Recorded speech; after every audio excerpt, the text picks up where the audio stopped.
My little daughter Minnie was 5 years old, and she could never stop talking. Honestly, I don't think she stayed quiet for even a single minute of her life. Her mother would often get frustrated with her endless questions, but I secretly loved them. The silence Minnie felt unnatural to me. One morning, while I was trying to work on my novel, Minnie rushed into my room and grabbed my hand. Father, she said very seriously, Ramdayal called a crow a crow. He doesn't know a thing, does he? Before I could answer, she moved on to another thought. Then suddenly she asked, Father, what relation is mother to you? I sighed and told her to go play while I worked. Our window overlooked the street below. Minnie sat near my feet, tapping her knees and humming to herself while I tried to write. Then all at once she jumped up and shouted, Kabuliwala, Kabuliwala. I looked outside and saw a tall Afghan fruit seller walking slowly down the road with a large bag over his shoulder and boxes of grapes in his hands. The moment he looked up toward the window, Minnie became terrified and ran away. For some reason, she believed there were probably little children hidden inside his bag. The man entered my doorway smiling politely. I bought a few things from him and we began talking about his homeland, the mountains, the frontier lands, the distant places I had never seen. And he prepared to leave. Then he asked, Where is the little girl? I called Minnie back into the room. She stood beside me cautiously, staring at the large bag on his shoulder. The fruit seller offered her almonds and raisins, but she refused to come closer. There was the beginning of their friendship. A few days later, I came outside and found Minnie sitting happily beside the Kabuliwala, chatting endlessly while he listened patiently. The corner of her tiny shari was filled with nuts and raisins he had given her. They had developed their own little jokes together. Minnie would ask him loudly, Kabuliwala, what's inside your bag? And he would reply with a completely serious face, an elephant. Minnie would burst into laughter every single time. Then he would tease her back. Little one, when are you going to your father in law's house? Minnie was too young to understand what that meant, so she would answer confidently, When are you going there? The Kabuliwala would laugh loudly and shake his fist dramatically. I would thrash my father in law, and Minnie would collapse into laughter again.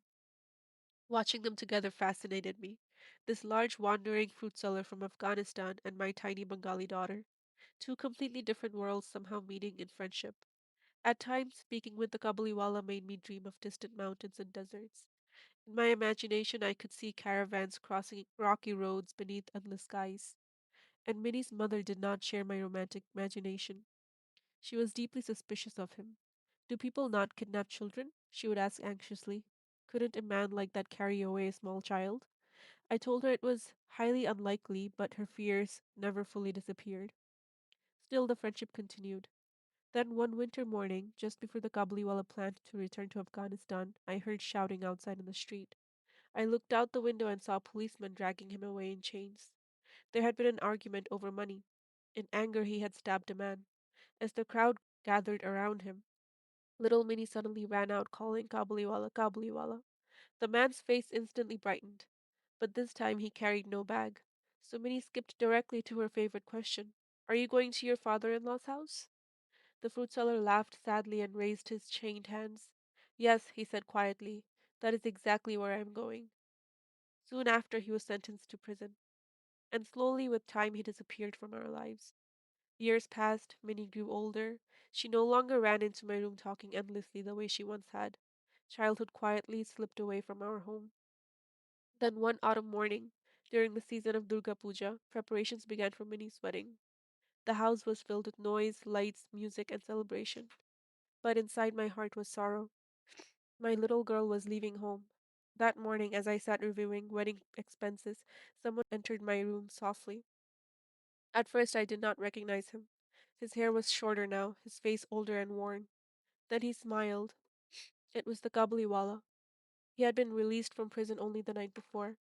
I felt uneasy seeing him suddenly appear on such an important day. I told him gently that the house was busy with wedding ceremonies. He nodded and turned to leave. But then he paused near the doorway. May I see the little girl for just a moment? He asked quietly. In his mind, Minnie was still the same 5-year-old child. He still imagined her running toward him laughing. He had even bought raisins and almonds wrapped carefully in paper for her. As he held them out to me, he said softly, You have a daughter. I also have a little daughter far away in my country. Then slowly from inside his robe he unfolded a small worn piece of paper.